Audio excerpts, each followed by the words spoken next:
Bom dia a todos. Em primeiro lugar, queria agradecer mais uma vez a presença de vocês aqui no Porto. Esse é o nosso primeiro evento no Porto esse ano. É o nosso terceiro evento Stranger Topics, onde a gente vai falar um pouco do que a gente discutiu no ano passado sobre tendências para a próxima década na eLife. Nós sempre fazemos esses eventos nos mercados onde nós estamos presentes, então temos feito, em geral, em Madrid, em Lisboa, no Porto, no Rio e em São Paulo. Nós estamos presentes nesses três mercados.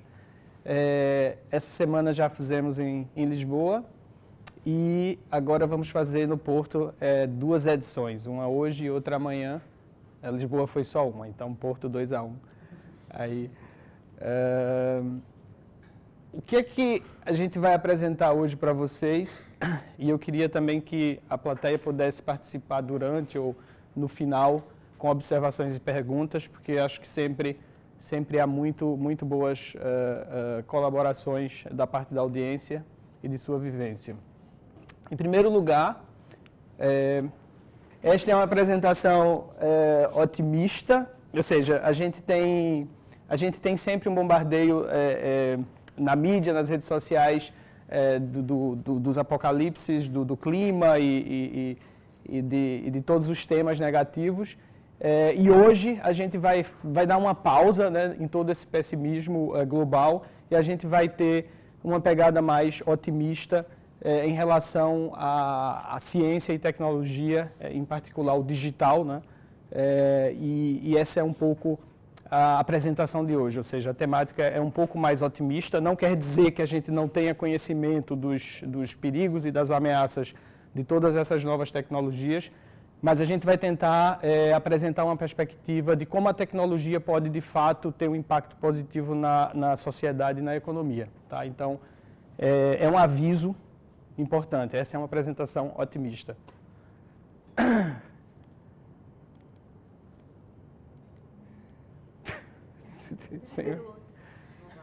Não dá?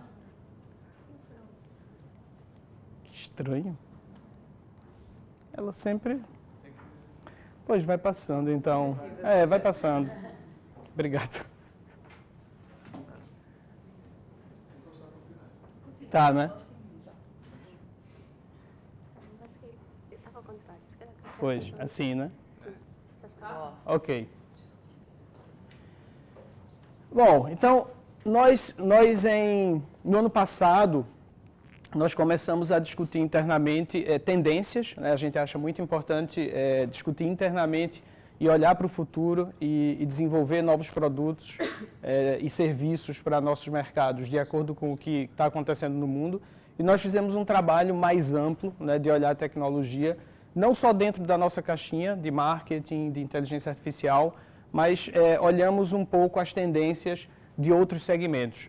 Por quê? Porque a gente acha importante quando a gente interage com farma, com saúde, com engenharia, com varejo, retalho, com marketing, com mídia, né, com vários segmentos, a gente acha importante também levar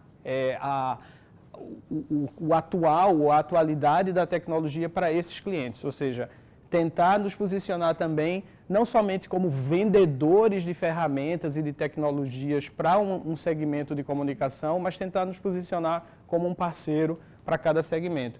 Então, o nosso interesse foi, de fato, olhar fora da nossa caixinha, né, de marketing e comunicação e ver os vários segmentos e as principais, digamos, tecnologias das 200 coisas que aconteceram nos últimos 20 anos, quais são as mais importantes e quais as que vão ter, de fato, um impacto muito grande, um impacto para 1 bilhão de pessoas ou 2 bilhões de pessoas no mundo na próxima década. Então, essa foi a nossa tentativa, o nosso exercício, e aqui está o resumo aí de quase 2 meses de trabalho, né, intensivo no último verão. A gente apresenta as tendências ou as tecnologias da mais longo termo, né, da mais de longo prazo, as mais, digamos, Star Trek, para as mais do dia a dia. Então a gente vai vendo primeiro a ficção científica, ou quase ficção científica, né, o que está sendo planejado lá para frente, e lá no final a gente vai se aproximando do nosso dia a dia até a gente de fato aterrissar em 2020. Então aqui a gente começa talvez em 2030, né, com Brain Computer Interfaces.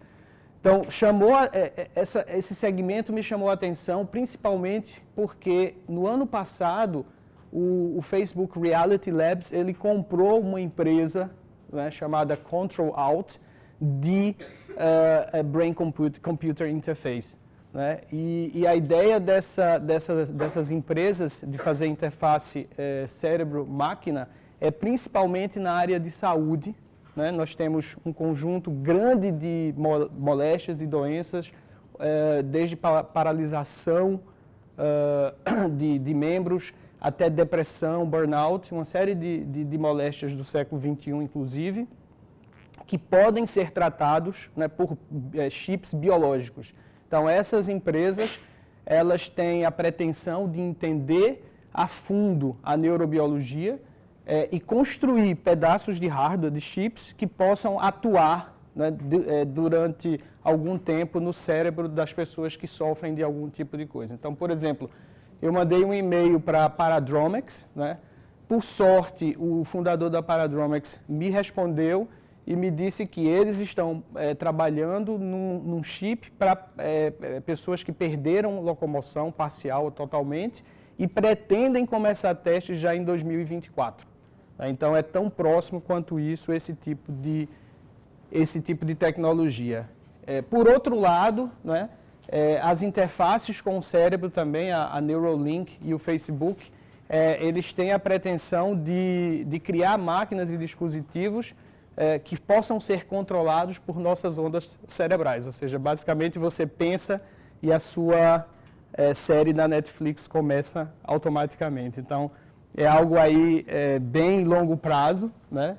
Algo também bem polêmico e que a gente vai vendo, talvez em 2030, alguma coisa acontecer. Do ponto de vista de saúde, eu acho que é a parte otimista, né, da coisa. Eu acho que a gente vai ter aí muito mais benefícios nos próximos anos para pessoas que sofrem acidentes vasculares cerebrais, por exemplo, paralisia, doenças degenerativas como Alzheimer. Então, eu acho que é uma tendência que vale mencionar, porque afinal são centenas de milhões de pessoas que sofrem dessas moléstias no mundo. E aí, continuando a ficção científica, mas já se aproximando de 2023, 2024, nós temos o espaço, né, a última fronteira. Na verdade, essa fronteira já foi explorada nos anos 60, como a gente sabe, e agora, com o avanço das tecnologias de foguetes, a iniciativa privada começa a explorar concretamente o espaço. E o principal modelo deles hoje é o lançamento de satélites. E o que é que tem isso a ver conosco, né?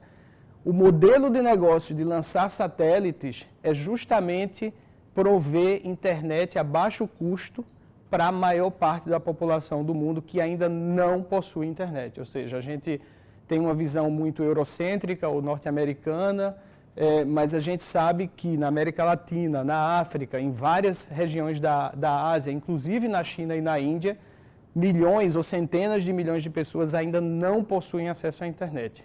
E acesso à internet significa que você já nasce com uma desvantagem em relação ao indivíduo que tem acesso à internet. Você simplesmente não tem acesso à Wikipedia, ao Google, a um conjunto de coisas, não precisa nem explicar. Então, essa é uma iniciativa que parece simples, parece só um delírio, né, do Jeff Bezos e do Elon Musk, mas que de fato pode ter um impacto social muito grande. Inclusive, em novembro, né, o governo do Irã fechou a internet do país, e se você tivesse algo desse tipo, que é global, né, provavelmente nenhum governo, talvez só o Trump, não sei, conseguiria cancelar o acesso à internet às pessoas, né, que eu reputo como acesso à energia elétrica ou acesso à água. Quer dizer, o governo não pode cortar isso, e o acesso à internet, o acesso à informação é algo que hoje é absolutamente fundamental para o indivíduo. Então, essa é uma coisa que já está acontecendo hoje. Existem 3 ou 4 empresas particulares, 2 ou 3 nos Estados Unidos, uma na Nova Zelândia, uma startup, lançando foguetes a baixo custo, em comparação aos anos 80, 90. Os custos saíram de 300 milhões de dólares, os mais caros, para 10 milhões de dólares hoje, o mais barato. Então, com 10 milhões de dólares, uma empresa ou um governo, o governo do Congo pode lançar a sua rede de satélites, por exemplo, né? Então, a ideia é que essas empresas ofereçam internet global. Eu imagino que a gente possa ter uma internet global, qualquer um de nós, como Netflix ou como Spotify, que você paga R$ 9,99 e você tem internet no mundo inteiro. Você está na Austrália, está no Brasil, está na Alemanha e você tem a mesma conta de internet e paga um flat rate de R$ 9,99. E talvez uma pessoa na África pague $1 por mês. Talvez uma pessoa na China pague $1 por mês. Então, isso é parte do que eu considero como super positivo, pode ter um impacto super positivo na sociedade e no globo como um todo. Depois, algo mais sci-fi, que eu gosto muito, mas eu confesso que é muito, muito sci-fi, e depois a gente vai caindo mais para a Terra. A descoberta desse novo elemento, ou desse elemento raro, o hélio 3, em rochas lunares, né? Eu acho isso fantástico porque, de fato, em 82, eu acho, o pessoal da Universidade de Minnesota descobriu nas rochas trazidas pelos astronautas, né, que trouxeram as rochas da Lua, um isótopo, um elemento raro chamado hélio 3, que é o gás hélio, mas um pouco modificado no nível subatômico. Então, o hélio 3 ele é um elemento que possibilita a fusão a frio. Em linhas gerais, ele possibilita liberar energia a um custo muito baixo e, em termos de comparação, nesse artigo da Popular Mechanics, eles falam que uma cidade de médio porte, né, pode ser completamente eletrificada, prover energia, com apenas 1 quilo desse material em um ano. Ou seja, em um ano você só precisaria de 1 quilo para abastecer talvez a região metropolitana do Porto, né? Então, fusão a frio não tem os mesmos dejetos nucleares que o urânio e outros, né, que são fissão nuclear mesmo, né? A fusão a frio ela não é radioativa, esse elemento não é radioativo. Então, isso é algo que eu imagino que os exploradores espaciais, a Blue Origin da Amazon, a Rocket da Nova Zelândia e outros sonham, né, em levar foguetes, levar robôs mineradores para asteroides e para a Lua e descobrir jazidas desse material. Isso é provavelmente um sonho, bem futurística. Tem engenheiros e cientistas que dizem que é muito difícil e muito caro minerar isso no espaço, nas condições da Lua, por exemplo, mas há outros que acreditam que é possível na próxima década, ou seja, em 2030 ou talvez em 2040, a gente possa ter mineradoras de elementos, de metais raros na Lua e nos asteroides. Inclusive no filme Blade Runner, né, os androides eles eram, não sei se todos já viram Blade Runner, mas eles eram mineradores, né, em planetas bem longe da Terra, em condições bem inadequadas. Então, eu imagino que com a evolução da robótica, com a evolução da exploração espacial, a gente possa eventualmente ter mais elementos raros na Terra e ter uma contribuição significativa para o meio ambiente, já que a gente vai estar utilizando energia renovável e utilizando energia limpa com o hélio 3, por exemplo. Transporte. Então, aqui a gente já chega, né? Em 2020, na verdade, em 2018, em um dos países bálticos, eu não me lembro qual, acho que foi Estônia. Na Estônia, alguém sabe a capital da Estônia? Tallinn, exatamente. Em Tallinn, eu tive a sorte de olhar um dos primeiros experimentos de participar até, né, como cliente, como consumidor, de um mini autocarro, né, que ia de um ponto A ao ponto B. Tudo bem, era só 800 metros, né, o mini autocarro, mas o mini autocarro era sem nenhum motorista, sem guião, volante, sem volante. E nós entramos então nesse autocarro, isso acho que em 2018, e de fato foi a minha primeira experiência, a minha primeira e única experiência com o transporte autônomo, né? E eu contei isso para várias pessoas em vários países, e as pessoas sempre me dizem: ah, mas isso não vai acontecer, isso é só um teste, isso não existe, vai demorar um século, etc, etc. E toda vez que eu vejo uma notícia, hoje eu recebi mais uma notícia que a GM está testando também um outro projeto, Origin, de carro autônomo. Eu sempre posto no Twitter, no Facebook e digo: isto não vai acontecer. Eu sempre coloco essa mensagem, porque de fato você tem uma corrida desde 2009, né, começou com o Waymo do Alphabet, que é o grupo do Google. Eles começaram a trabalhar nisso, na verdade com base em trabalhos anteriores de pesquisa, né, existe ainda na Califórnia uma competição de carros autônomos, né, via deserto, e um dos campeões que ganhou várias competições, hoje ele é o CEO da Waymo, né? Então, o Google trouxe esse cara, que eram grupos de engenheiros que faziam esses carros, e esse cara trabalha há 10 anos no projeto de carro autônomo. Quando isso saiu na mídia, toda a indústria automobilística e as indústrias, até mesmo a Sony, né, apresentou numa feira em Las Vegas, a Consumer Electronics, o seu carro. Então, um conjunto de segmentos de várias indústrias começou a trabalhar em carros autônomos essa tecnologia. Então, você hoje tem Tesla trabalhando nisso, Volkswagen, GM, Nissan, Sony, provavelmente a Apple, ninguém sabe. Então, você tem aí players que têm sentados em muito capital, né? Eu digo sempre que é praticamente capital infinito que eles têm para desenvolver essa tecnologia, né? Então, na minha opinião, essa tecnologia, no meio da década, já deve ser uma realidade em algumas cidades no mundo. Talvez a China saia na frente, talvez a Alemanha. Na Alemanha já tem também testes, como lá em Tallinn já tem testes de autocarro. A gente pode participar lá em Frankfurt, pode ir, se inscrever e andar no autocarro.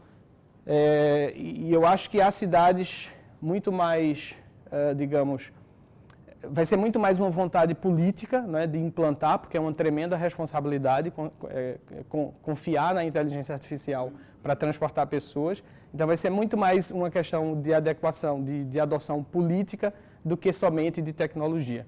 Então é uma interação aí entre sociedade e empresas e cientistas, mas de fato a vantagem de você ter carros autônomos nas ruas, mesmo que sejam limitados a determinados bairros, é que existe uma conta básica, né? 20 mil veículos autônomos fazem 1 milhão de viagens por dia. Significa, hoje o seu carro, basicamente, você vem aqui, fica no evento 4 horas, o carro fica estacionado, depois vai almoçar, depois vai para o trabalho, ele fica mais 4 horas ou 5 horas estacionados e depois você vai para casa. Esse mesmo carro autônomo, durante o momento que você não está no carro, ele está circulando e levando passageiros como Uber, né? Levando passageiros todo o tempo. Então, significa que eu vou servir muito mais gente com muito menos veículos. Muito menos veículos significa muito menos impacto de CO2 nas cidades. Então, mais uma vez, o tema clima, global warming, né?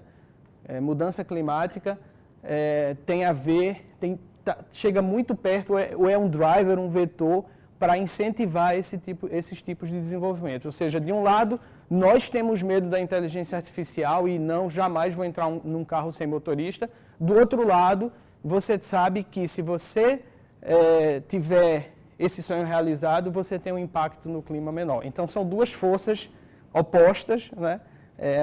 E isso é muito interessante porque no final você sai num caminho do meio, você pode ter partes da cidade automatizadas, partes da cidade que tem transporte normal, etc. Então, eu acho que é algo que tem um vetor e tem um push muito grande, não somente da indústria privada, mas da própria sociedade.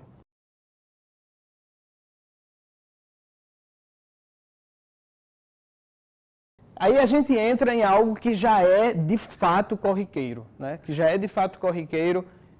Se você for na fábrica da Volkswagen, aqui, né, nós temos uma fábrica da Volkswagen, eu acredito. Temos, de carros. Auto Europa. Exato, a Auto Europa. Ou se você visitar a fábrica de Hannover, você vai ver que a maior parte dos trabalhadores não dorme, não come, não fala. São esses robôs, só trabalham. São esses robôs que montam todos os acessórios. A grande novidade agora é que os pesquisadores e as empresas começam a tentar baixar o custo desses robôs, né, diminuir o tamanho deles para entrar no mercado consumidor, no mercado doméstico. Ou seja, até agora eles estavam no B2B, a Volkswagen compra 50 milhões de euros em robôs, monta a linha de montagem. Né, a Nissan, outras fábricas. Então, até agora a gente estava no segmento B2B. A ideia agora dessas empresas como a Denso, né, empresas como a Honda, é fabricar robôs em nível de consumidor. Então, isso é uma notícia que rodou o ano passado, talvez vocês já tenham visto, de 2 braços robóticos a montar uma cadeira da IKEA. Né? Então, essa foi uma notícia em Singapura, na Universidade de Singapura. Então, essa foi uma notícia que rodou o mundo, né, que eu achei bem interessante, porque a gente vai ver a IKEA mais para frente, em outra tendência. Mas, basicamente, você poderia ter serviços que você compra alguma coisa da IKEA, leva no seu carro autônomo a cadeira para uma estação robótica, né, deixa lá a cadeira, monta seu carro autônomo, então leva a cadeira de volta para o seu apartamento. Então, essa é uma possibilidade, né, de robot as a service que você tem como aí um embrião, né, dessas coisas acontecendo. E não duvidem que isso vai acontecer, porque essas tecnologias elas existem. Então, é como aquele telefone telemóvel, né, de 1997. Eu acho que tem um filme, O Casamento do Meu Melhor Amigo, que a Julia Roberts, logo no começo, ela atende uma ligação e ela abre assim, um tijolo e faz alô. Né? Então, se vocês virem esse filme e aí comparam hoje com esses telemóveis de última geração, você vê como as coisas vão ficando cada vez menores e mais baratas.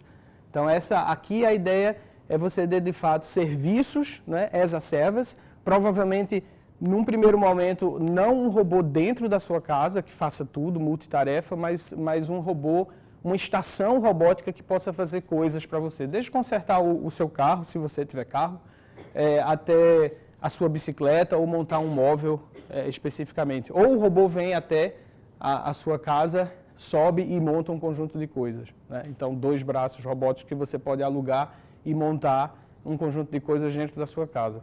Então, essa é um tipo de serviço que certamente no final da década, mais para o final da metade da década, a gente vai começar a ver, né? Provavelmente na Ásia, né? Onde eles são mais fanáticos por robôs e o Japão já trabalha nisso há mais de 30 anos. Então, eu acredito que isso vai ser um boom muito grande. E com isso também é importante a gente enfatizar que todas essas novas tecnologias, elas sim apagam ou deixam irrelevantes vários e vários tipos de empregos, né, de trabalhos.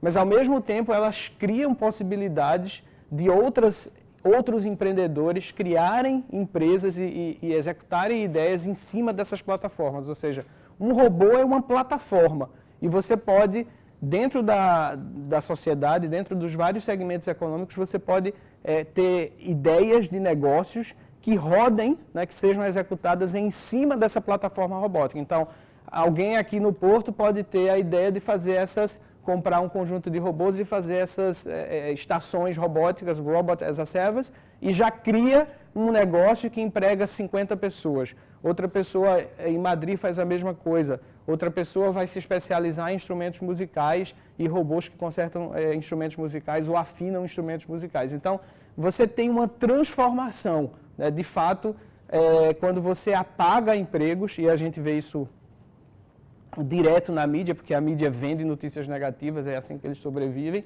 você só vê, de fato, o lado negativo. Mas, se você olha a história da inovação nos últimos 300 anos, né, existia, de fato, a Associação das Charretes da América, que lutavam contra os tratores. Os tratores eram inimigos do povo americano, né? E, no entanto, a gente sabe que os tratores possibilitaram alimentar um dos componentes fundamentais para a produção de nutrientes e de alimentação para os Estados Unidos e para a Europa, que até 100 anos atrás havia populações inteiras que eram subnutridas, né? Então, não tão longe assim, sem o advento dos fertilizantes e dos tratores, a gente não teria eliminado a fome e a malnutrição nas Américas e na Europa. Um outro tema, um outro segmento da indústria robótica, o segmento de construção, me pareceu muito interessante incluir também, porque é algo que impacta, de fato, todo ser humano, precisa de uma casa.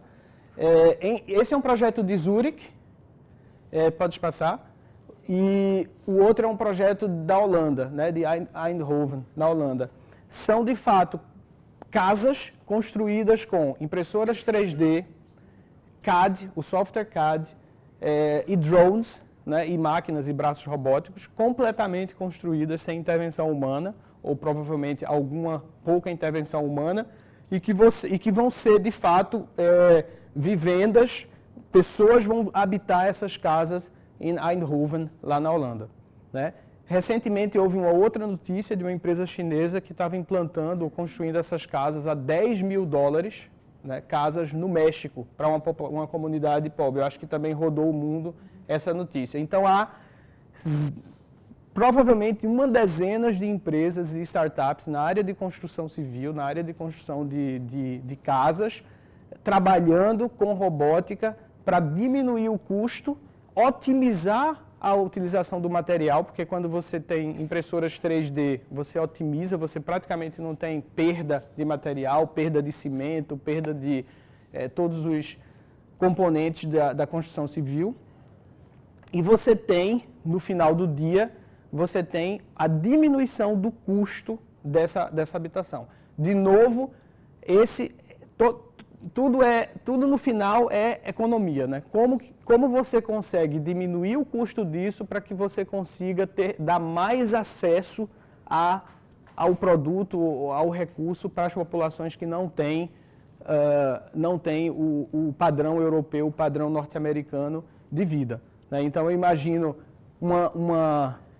um projeto desse nas comunidades pobres na América Latina, por exemplo, poderiam revolucionar. No Brasil, nós temos, no norte e nordeste brasileiro, nós temos 60% de pessoas que vivem sem o saneamento básico, né? Sem encanamento e tudo isso. E tudo isso poderia ser, ou poderá ser resolvido na próxima década, se nós desenvolvermos tecnologias baratas para a construção dessas coisas. Obviamente que é preciso também vontade política, né? Não adianta você ter tecnologia.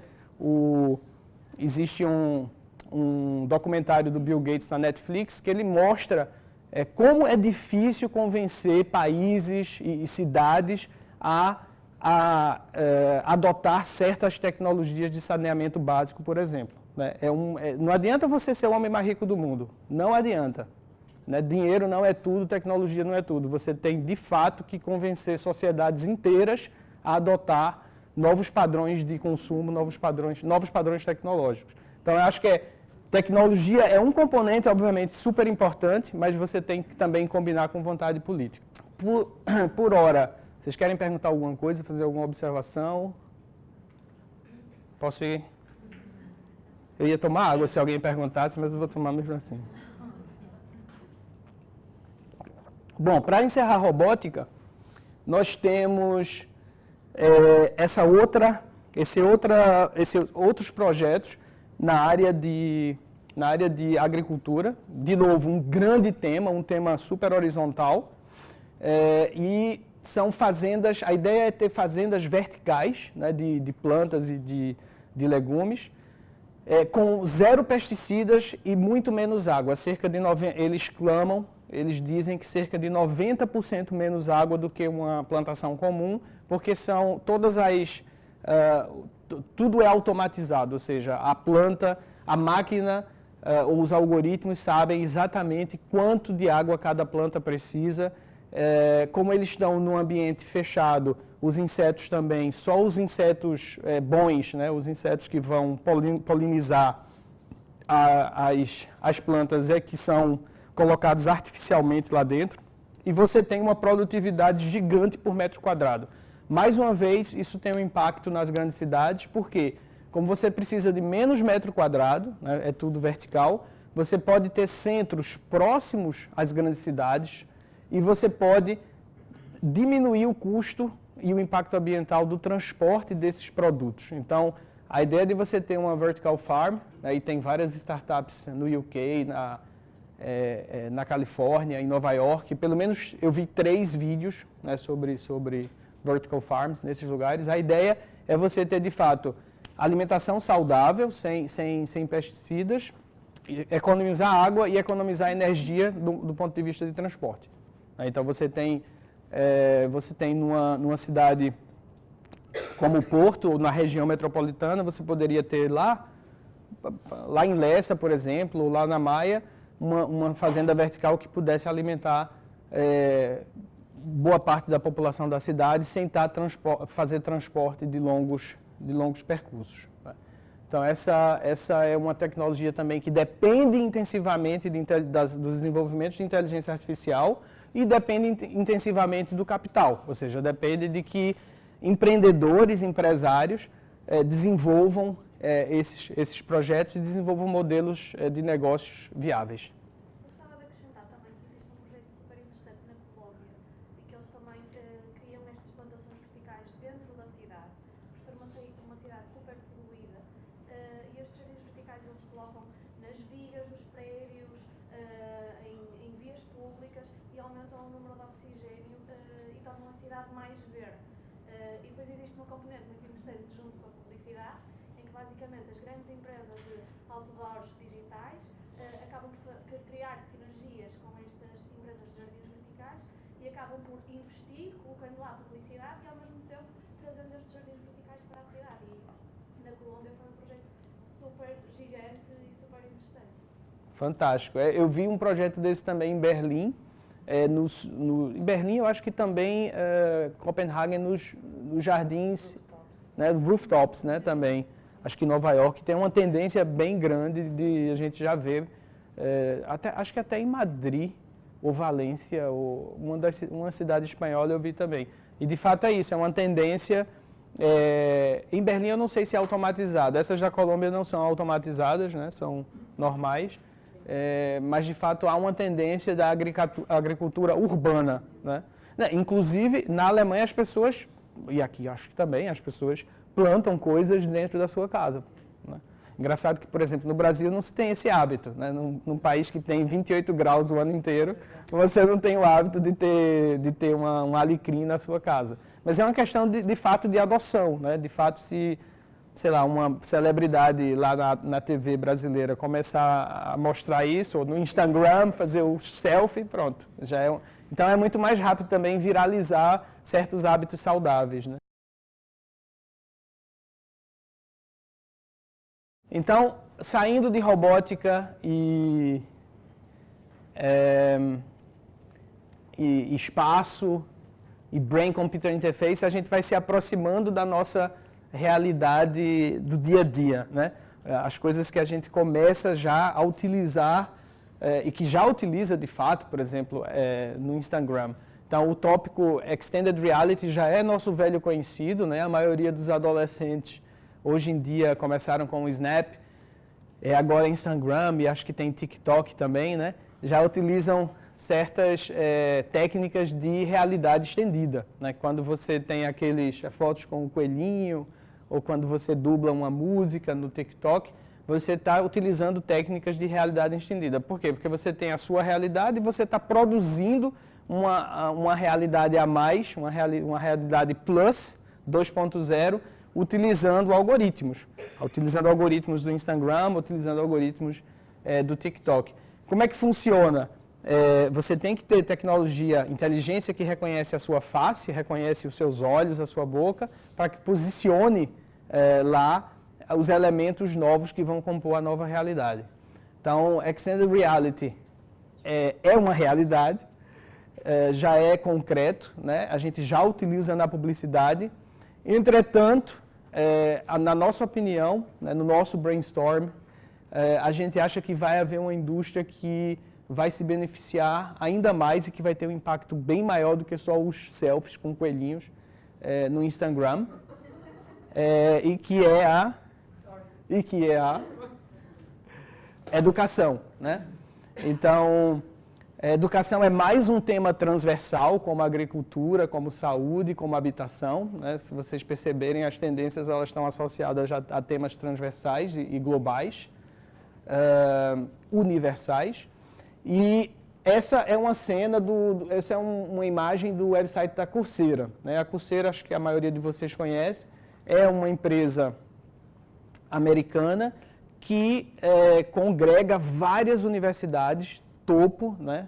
Universidades da Europa, da América do Norte, provavelmente de outros continentes, e vários dos melhores professores dessas universidades gravaram vídeos, né? E você pode ter aulas de psicologia da Universidade de Toronto, aula de sociologia da Universidade de Amsterdã, aulas de machine learning com o papa do machine learning lá de Stanford. Então, você tem realmente o topo dos pesquisadores e também não só tecnicamente bons, mas também que tenham a capacidade de transmitir, a capacidade didática, né, dentro do Coursera, né? E o grande desafio agora dessas plataformas é a adoção em massa. A nossa hipótese é que a realidade estendida ela vai possibilitar a adoção de mais e mais pessoas. Porque imagina, por exemplo, nós todos hoje estamos aqui presencialmente, porque de fato vocês podem fazer algumas perguntas, ele pode me emprestar o pointer, né, e é tudo muito interativo. Quando você está no Coursera, você tem o YouTube, né, você tem uma espécie de YouTube, um vídeo, e você, claro, pode perguntar num fórum, mas a experiência ainda é muito pobre do ponto de vista, se você compara com a nossa experiência aqui, hoje, nesse momento. No entanto, se você tiver, daqui 3, 4 anos, ambientes de fato imersivos, né, que não deixem a pessoa tonto, porque a maioria dos ambientes hoje você fica tonto e não consegue passar mais de 10 minutos. Imersivos, que você veja outras pessoas que estão participando ao mesmo tempo, uma na Coreia, a outra no Uruguai, você no Porto, e vocês conseguem interagir com o professor, ou vocês conseguem interagir com uma inteligência artificial, com um tutor artificial, que é baseado, né, nas conversas anteriores dos alunos da Universidade de Amsterdã com esse professor, né, e isso a gente já começa a fazer na própria eLife, né, que são os chatbots, baseados em históricos de conversas, a gente consegue criar uma inteligência que simule essas conversas novamente com outros seres humanos. Então, se você tiver esse tipo de ambiente, provavelmente você vai conseguir expandir, né, a educação à distância, como existe hoje, e de fato torná-la uma coisa comum no dia a dia para as próximas gerações, né? Então, essa é o potencial, na nossa opinião, da realidade estendida, é fazer com que um professor da Universidade do Porto, ou de uma escola, ou um professor de línguas, consiga reproduzir, né, a sua habilidade e os seus conteúdos não para uma sala de 50 alunos, mas para 50 mil alunos, né? E que esses 50 mil alunos consigam entrar em qualquer fuso horário, né, da Nova Zelândia até o Brasil, em qualquer fuso horário, e interagir com um professor, um ser humano, ou com um tutor baseado em inteligência artificial, né? Isso na educação e isso também na saúde, né, que a gente vai falar um pouco depois, mas principalmente na educação. Então, junta isso com aquela questão da internet global, né, que a gente fala. Para que isso aconteça, eu tenho que ter também internet a um custo mais baixo, internet à prova de governo, né, ditatorial.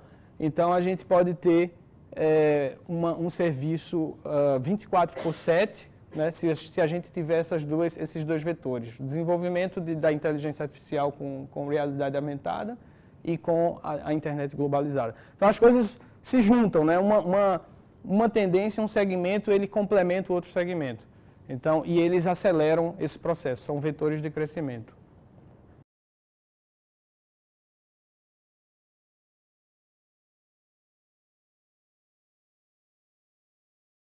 Bom, e aí a gente chega na IKEA, né, que é uma das empresas preferidas dos nossos exemplos em palestras. A IKEA, ela hoje está liderando, né, o movimento de Smart Living. Então, com todas essas coisas que a gente viu para trás, todos esses avanços de robótica, realidade estendida, inteligência artificial, existe uma oportunidade muito grande para mudar a forma como a gente constrói a nossa experiência dentro de casa. E a gente está vendo isso acontecer concretamente todos os dias. Então, a primeira coisa que a gente vai falar em seguida foram aquelas luzes, né, que são controladas pelos assistentes de voz do Google e da Amazon, que já existem há uns 3, 4 anos. Depois, agora há uma linha de cortinas que se move com a acessibilidade da voz, né? E esse ano existe uma startup em São Francisco e a própria IKEA estão lançando na Ásia móveis que vão ao teto, né? Por exemplo, você tem a sua cama e ela sobe e aí você põe a sua mesa, porque você vive em Singapura num apartamento de 35 metros quadrados, ou em Paris. Então, e tudo isso a um custo que seja factível para você instalar essas coisas. Então, essa é uma solução, claro, não se aplica a todo o globo, mas se aplica às grandes cidades, onde está, de toda forma, 70% da população global. E a IKEA está liderando simplesmente porque ela também tem 1.000 milhões de clientes, né? Hoje, no mundo inteiro, de Tóquio até Miami, ela está presente, né, nesses 3 continentes, América do Norte, Europa e Ásia, e qualquer coisa que eles lancem, imediatamente pode ter adoção, ou tem muito mais chances de ser adotado do que uma startup em qualquer lugar do mundo. Então, a gente imagina que o Smart Living acaba sendo uma tecnologia ou inovações que compõem a casa, mas, ao mesmo tempo, eles vão interligar a casa, ou os habitantes da casa, com outros serviços. Então, através dos assistentes de voz do Google, da Amazon, da Apple, você já consegue chamar, por exemplo, um Uber, né? Mas você vai poder fazer consultas médicas, você vai poder reservar um restaurante, um cinema. Então, as coisas vão estar interligadas na sua casa. Não que a geladeira vai olhar e vai faltar feijão e ela vai avisar a Amazon, né? Tem algumas previsões assim meio ridículas. Mas você vai poder ter dentro de casa instrumentos tecnológicos baseados em voz ou baseados em texto que facilitem o seu dia a dia, né, dentro de casa. E essa é uma mega oportunidade tanto para as grandes empresas que desenvolvem essas plataformas, quanto para as pequenas empresas ou as empresas que ainda serão criadas em vários e vários segmentos. Ou seja, as ideias vão surgir de vocês, né? Vão surgir das novas gerações e dos novos empresários para trabalhar com essa plataforma de Smart Living. Ou seja, trabalhar em cima dessas coisas que a IKEA e que outras empresas estão criando. Que estão aqui. Algumas dessas empresas, né, são empresas de plataformas, empresas de devices, né, empresas de inteligência artificial e device. Por exemplo, o iRobot, a maioria de vocês já conhece, é um robozinho que faz a limpeza da casa, né? a Samsung desenvolve e a Philips desenvolve lâmpadas e um conjunto de devices. O Nest, que é do Google, Alphabet, é o termostato que economiza energia. E a Amazon, Google e Apple têm os famosos assistentes, os Home Assistants, que também é um interesse particular nosso na iLife desenvolver para essas aplicações. Então, para dar um exemplo da transformação econômica que isso vai trazer, a própria iLife ela já se posiciona, né, esse ano 10% provavelmente do nosso faturamento, ou 15% ou 10%, veio dessas novas tecnologias de voz, né, e de chatbots. Né? Então, você começa na onda, né, começa na onda pequeno, né? A gente viu isso há 3 anos atrás, o Facebook Messenger, depois a Amazon lançou, agora o Google Home chegou a Portugal e provavelmente esse segmento vai ser muito mais importante no futuro para nós da iLife. E várias empresas em Portugal, na Espanha e no Brasil começam a ser criadas para trabalhar somente com assistentes de voz inteligente, por exemplo, né, que faz parte é praticamente o centro do Smart Living. Essa é a ideia da Amazon e do Google. E a IKEA, ela está criando móveis e criando objetos e devices que se comunicam com essa tecnologia. Então, ela já está criando uma plataforma em cima de outra plataforma. Né? Então, as coisas vão se combinando e isso gera muito e muito mais oportunidade. Eu costumo dizer às pessoas, aos estudantes que me perguntam sobre empreendedorismo, eu costumo dizer que o asset mais caro hoje, no século XXI, é a criatividade. Ou seja, se você olhar as coisas e conseguir combinar, né, as novidades e conseguir lançar no mercado, que é um processo criativo, você consegue um bom trabalho, uma boa posição na empresa ou criar mesmo a sua própria empresa. Então, eu acho que essa é uma década que vai, de fato, abrir possibilidade para vários e várias empresas florescerem aqui em Portugal e em outros mercados. Então, essa é Smart Living. E, finalmente,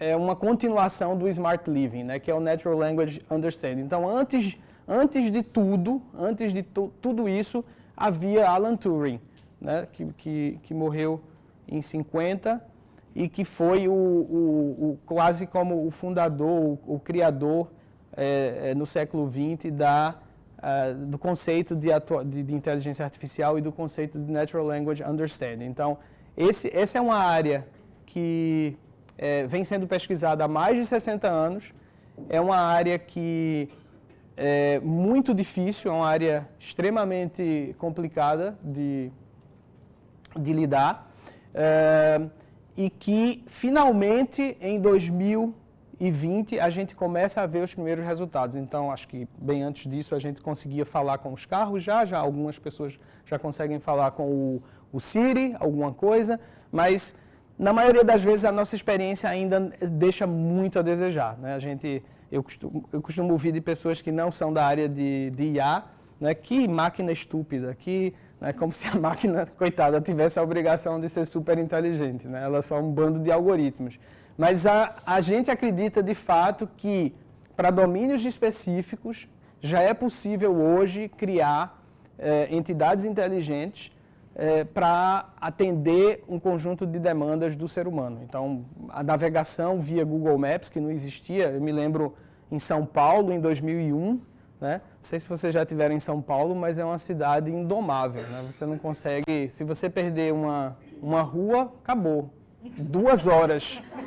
2 horas. Então, assim, tem gente que para, estaciona e chora, porque perdeu a saída. De fato, eram coisas assim incríveis que vocês não vão acreditar. E hoje, só se você não tiver desatento, mas hoje o Google já lhe recalcula, já consegue fazer e tal, né? Então, em 2001, a gente saía com um livro assim, que eram os mapas, e a gente decorava, eu passava 20 minutos antes decorando onde é a Volkswagen, ok, eu tenho que dobrar, e fazia o roteiro, né? E ficava tenso até chegar na Volkswagen. E depois, para voltar, então era assim a nossa vida, né, há 20 anos atrás, e a gente avançou muito. Hoje a gente quer ir para Luxemburgo, ou quer ir para Braga, põe no carro, quero ir para Braga, para restaurante tal, e você chega, né, a não ser que você entre em umas ruas bem estreitas, que fique preso. Aqui em Portugal tem esse problema, o Google ainda não sabe. Mas em geral a gente chega e depois volta para casa são e salvo. Então, esse é um exemplo de Natural Language Understanding, porque é diferente de você reconhecer simplesmente a voz, né? Você consegue falar, e a Alexa até consegue, ou o Google, ou o Apple, o iPhone, consegue até escrever, quero ir para Lisboa, mas depois tem o significado disso, já é uma outra tarefa algorítmica. Então, quero ir para Lisboa, ele vai ter que executar um comando em termos computacionais. Então, essa é o significado da palavra understanding aqui. Ou seja, não somente o reconhecimento avançou, o reconhecimento da voz, mas também as técnicas de entendimento do texto avançaram. E isso a gente aposta que vai ser, de fato, uma revolução em dezenas de serviços, né? Serviços de tradução, de pesquisa, de resumo de textos. E para a gente o mais importante é o atendimento ao consumidor, o atendimento ao cliente, para nós na iLife. E a gente tem trabalhado, tem visto as plataformas que o Google e a Amazon lançaram de Natural Language Understanding, a gente trabalha com Dialogflow, por exemplo, e tem visto o avanço gigante, né, nessa técnica. Ou seja, já existem plataformas e no Recife, por exemplo, nós estamos ensinando pessoas de comunidades carentes a trabalhar com essas plataformas, porque a gente acha que vai existir, ou já existe na iLife, já existe, o Dialogue Designer, né? Ou seja, o desenhador de diálogos que trabalha com a plataforma do Google para criar um chatbot de um domínio específico. E isso é, de novo, tecnologia criando oportunidades. Porque, de fato, você não precisa... Programação, você precisa de um conjunto de coisas para ensinar antes da pessoa conseguir ser um bom programador. Mas Dialogue Designer, se você fala a língua, né, você com alguns meses de aula, você se habilita a ser um Dialogue Designer. E a nossa ideia, por exemplo, é treinar o máximo de pessoas gratuitamente lá no Recife para se tornarem aptos a fazer Dialogue Designer. Isso é uma das coisas que a gente pensou ano passado, começou e continua esse ano. É um projeto, porque a gente acredita que, de fato, vai criar oportunidades para esses meninos, muito mais do que para a geração anterior deles. Então, coroando essa coisa toda, né, agora entrando um pouco no lado mais comercial, né, essa foi um slide que eu acrescentei no domingo, nessa apresentação, Voice is the new app. Né? Então, o que a gente viu até agora, o que a gente fez até agora em Portugal, foram chatbots de texto no Messenger. Né? Agora a gente vê WhatsApp, abre a API, e a gente vai continuar a oferecer ao mercado chatbots baseados em WhatsApp. Mas a grande vedete dessa década, de fato, é voz. Né? A grande aposta das empresas, das plataformas, da Microsoft, da Apple, né? Das grandes empresas de software, é voz. Né? E as plataformas já estão aí para a gente desenvolver. Né? Lá em São Paulo, a gente está criando, por exemplo, junto com uma empresa do grupo iLife, chamada Apollo, um robô de voz para marcar consultas médicas por voz. Então, você tem o seu Google Home, você tem o seu assistente, e você consegue perguntar, eu quero marcar para um cardiologista, e ele consegue te indicar 2 ou 3 cardiologistas, negociar com o sistema Apollo, que tá na clínica do cardiologista, um horário, o melhor horário e um melhor dia, e mandar para você no Google Calendar ou por e-mail. Então, é um serviço que hoje já é possível fazer, mas a gente não encontra ainda no mercado. Mas é absolutamente possível fazer do ponto de vista tecnológico. Do ponto de vista prático, nós vamos ter que convencer as clínicas em São Paulo, as clínicas no Porto, as clínicas em Lisboa, em Madrid, a adotarem. Mas do ponto de vista tecnológico, já é uma realidade. Como é uma realidade você procurar uma pizzaria no Google. né? E você clicar e olhar o mapa. Essa é uma realidade, ou seja, voz, para nós, is the new app, né? Essa é a grande, para nós, o grande insight dessa década e a gente vai trabalhar bastante nisso. Finalmente, agora, não, ainda tem mais um slide. Vocês querem perguntar mais alguma coisa? Não? Mas deixem as perguntas para o final, por favor. Sim. Posso? Claro. Acho que há 2 anos que eu vim a uma outra e falamos dos chatbots, tudo isso, com texto. Cada vez mais eu vejo a nova geração a não escrever textos, a inventar. Eu não sei o que a minha filha escreve às vezes. Não sei se ela errou, se ela inventou, se ela tem uma nova língua. Como é que isso está sendo visto do ponto de vista de algoritmos e etc? Porque quando a gente fala com pessoas carentes, se calhar eles já começam a escrever de uma maneira textos que tem 3 ou 4 coisas e há uma linguagem ali que a gente não percebe. Como é que isso passa em termos de algoritmos, ligações e inteligência? Quão rápido é a nossa capacidade de absorver essa nova geração e essa nova capacidade de comunicação que envolve bonequinhos, coisinhas e letras e pontos que a gente não percebe ainda. No Google, quando você digita alguma coisa que não é padrão em português, ele dá uma sugestão, né? Então, o que... No Google sim, mas Exato. no WhatsApp não, né? Não. Entende? Sim. A tecnologia, ela existe, né? Então, por exemplo, se você quiser criar um chatbot no WhatsApp que entenda as coisinhas desse tipo, né? Você tem que treinar uma base de dados e você vai conseguir. É quase como uma tradução, por exemplo, né? Você traduz de uma língua para outra, você treina, né? Então, a tecnologia para isso se chama machine learning, que é aprendizado de máquina. Então, a beleza dessa tecnologia é que qualquer coisa você consegue treinar, né? Se você tem esse trabalho de treinamento, né? Que precisa ser, inclusive, contínuo.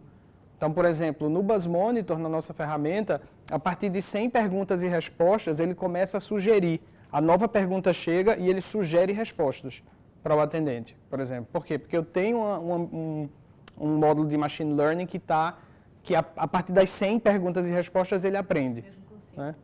Mesmo com símbolos, porque para ele símbolo é mais um byte, né? Ele é agnóstico em termos de língua, né? Então, se eu começar a falar russo, não é? Com ele vai aprender russo. Porque depois de 100 frases, ele começa a sugerir as respostas em russo. Só que ali precisa ter 2 russos conversando para aprender. Então, no começo, russos ou romenos, ou espanhóis. Mas a ideia é que você tem machine learning. Essa é a grande, eu acho que é a base da base da base. Mesmo é o machine learning. Porque tudo que a gente viu aqui, no final, tem machine learning. Porque esse mundo de voz, esse mundo de Natural Language Understanding, todo esse mundo tem que ter aprendizado contínuo. Por isso que a Alexa e o Google Home muitas vezes não entendem uma coisa, daqui a 2 meses ela começa a entender, né? Porque ela está sendo treinada. Então essa é talvez a resposta aí, é a tecnologia. Dito isso, é claro que é um desafio, né? Todos esses emoticons e todas essas coisas é um desafio. Né, precisa ter bastante dialogue designer, bastante gente orientando, digamos, as máquinas, mas é possível. Bom, só para complementar a questão da voz e a questão dos home assistants, essa é uma pesquisa interessante que eu vi, trago para vocês, que são como as pessoas, o que é que as pessoas estão utilizando no dia a dia com o Google Home e com o Alexa. Então, aqui são 10 coisas, né, que não são surpreendentes, mas para a gente ter uma ideia de que as pessoas já começam, o que é que as pessoas já começam a fazer. Então, no topo tem a busca, tem a questão da navegação por mapas e tem a questão da busca de negócio, né, de pizza, de restaurante, de cinema. Depois, produto ou serviço. Depois, fazer uma lista de compras, muito importante para o retalho. Né, comparar produtos e serviços, importante para qualquer marca. Adicionar em lista de compras, então eu estou fazendo compras na Amazon, então eu adiciono mais uma garrafa de vinho, mais um salmão, etc. Fazer uma compra, então na própria Amazon Alexa você já consegue comprar um livro, né? Por exemplo, eu busco por um livro e ele pergunta, já que ela sabe a minha conta, ela pergunta, devo baixar no Kindle, yes or no, né? E eu já consigo comprar. Ela pergunta só o meu código. E, para nós, super interessante, Customer Service or Support, ou seja, as pessoas, de fato, começam a acessar por voz, em casa, o Customer Support de uma empresa. Isso ainda não é concreto e a realidade na maioria das empresas, né? Provavelmente em Portugal, talvez o Uber possa ser acessado pelo Google Home, eu nunca testei, né? Mas já é uma realidade nos Estados Unidos, né? E é uma tendência, como o telefone foi no passado um veículo de Customer Care, né? É uma tendência que assistentes sejam utilizados cada vez mais para falar com marcas, né? Isso é uma questão de tempo.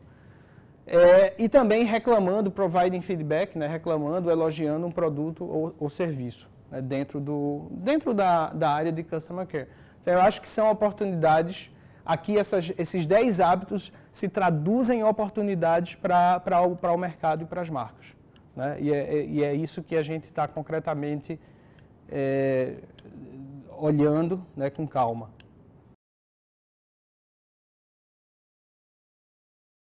E o número 1, eu acho que é o mais importante para todos nós, tem a ver com a nossa existência, né?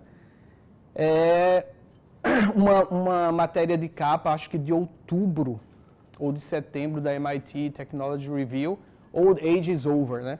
Então tem um conjunto de tecnologias que a gente viu aí nos últimos 10 anos, na última década, que estão sendo desenvolvidas e que estão prontos para entrar no mercado, né?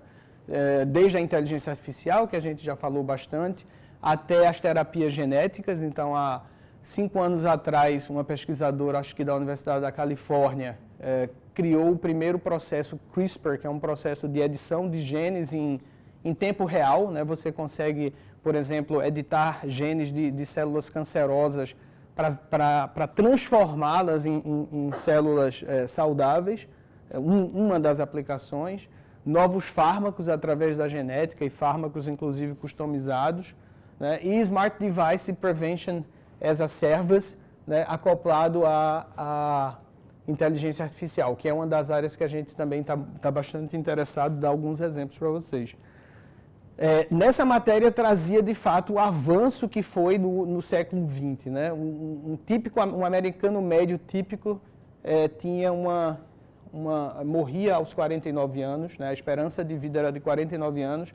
Hoje, no final do século, a gente tinha uma expectativa de vida nos Estados Unidos de 77 anos. Alguns países da Europa têm uma expectativa de vida muito maior. E no globo a gente vê cada vez mais centenários, né? Cada vez mais pessoas que atingem os 100 anos. E alguns cientistas afirmam que no final desse século a gente vai chegar a uma expectativa de vida de 130 anos, alguns cientistas mais otimistas. Mas, de fato, a questão é que as pessoas têm mais qualidade de vida, né? A maioria das pessoas nos países desenvolvidos tem muito mais qualidade de vida, tem muito mais informação sobre saúde e sobre como se cuidar, e, portanto, é natural que esse tempo, né, essa longevidade, de fato, aumente nas próximas décadas. Então, lá na eLife, a gente começou a trabalhar com o que a gente chama de Health Tech. É um trabalho bem ainda de pesquisa com a universidade lá em Recife. E a gente começou a ver a aplicação de inteligência artificial na prevenção, né, de condições, né, ou de doenças que são comuns ou que afetam grande parte da população. Então, esse é um dos projetos que a gente fez na universidade. É um projeto de pesquisa, não é ainda um projeto comercial, embora a gente apresentou para alguns hospitais. A gente usou, de novo, aprendizado de máquina com uma base de dados grande, né, de hospitais, para treinar esses algoritmos, para tentar reconhecer e prever as condições de septicemia, que é uma condição que pode levar à morte, né, se não for tratada com os antibióticos.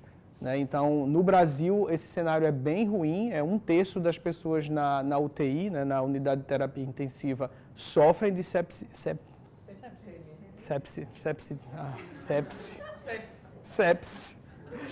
septicemia. E sofrem, e nós começamos a apresentar, em particular também para hospitais públicos na região, né, no Recife, como também um trabalho voluntário de pesquisa, mas que pode virar eventualmente um produto. E esse foi um dos projetos que nós fizemos o ano passado. De novo, tem a ver com longevidade, sim, porque tem a ver com prevenção, tem a ver com saúde e combina inteligência artificial.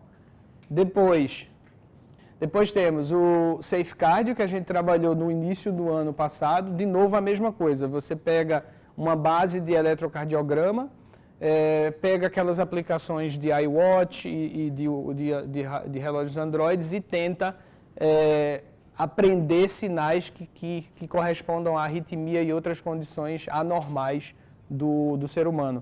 Então, a gente tem também um site, né, sobre isso, que você pode subir o seu eletrocardiograma de uma derivação, porque normalmente o eletrocardiograma são 12 derivações, esse aqui é só de uma derivação, mas que já pode detectar alguma coisa. Ou seja, se ele não detectar nada, não significa que você está super saudável, mas bom, não detectou nada. Se ele detectou alguma coisa, é bom você ir para o cardiologista imediatamente. Ou seja, a inteligência artificial é aquela coisa, ok, eu vou usar a mais.